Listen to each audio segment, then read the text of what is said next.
বিএনপির ৩১ দফা বাস্তবায়নে বিরুলিয়ায় উঠান বৈঠক অনুষ্ঠিত।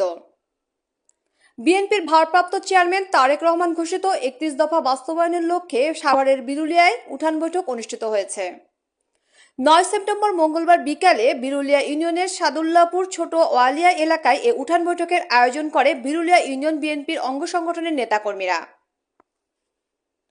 অনুষ্ঠানে প্রধান অতিথি হিসেবে উপস্থিত ছিলেন ঢাকা জেলা যুবদলের সাধারণ সম্পাদক মোহাম্মদ আইয়ুব খান। বৈঠকে আগত অতিথিকে ফুল দিয়ে বরণ করে নেন বিরুলিয়া ইউনিয়ন ছাত্র দলের নিবেদিত প্রাণকর্মী রাকিব আহমেদ সহ স্থানীয় নেতাকর্মীরা।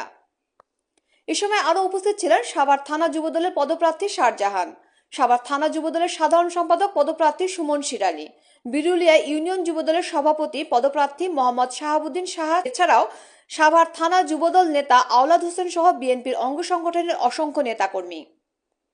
উঠান বৈঠকে বক্তারা বলেন, দেশের চলমান সংকট নিরসন ও গণতন্ত্র পুনঃপ্রতিষ্ঠার জন্য তারেক রহমানের নেতৃত্বে ঘোষিত ৩১ দফা বাস্তবায়নই সময়ের দাবি। তারা দলীয় নেতাকর্মীদের ঐক্যবদ্ধ থেকে আগামী আন্দোলনে সক্রিয় ভূমিকা রাখার আহ্বান জানান। আমাদের নেতা জনাব তারেক রহমান আগামী দিনে সকলকে নিয়ে রাষ্ট্রকে কিভাবে সাজাবেন তার একটি পরিকল্পনা, এই ৩১ দফা পরিকল্পনা।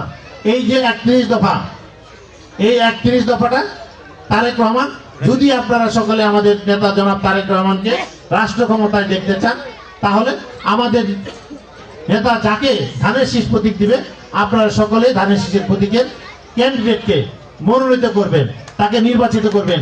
তাহলে জনাব তারেক রহমান রাষ্ট্র ক্ষমতা আসতে পারবে এবং আপনাদের এই যে আজকে আমাদের যে সহাবস্থান, সেই সহাবস্থানে রেখে আমাদের রাষ্ট্র পরিচালনা করবেন।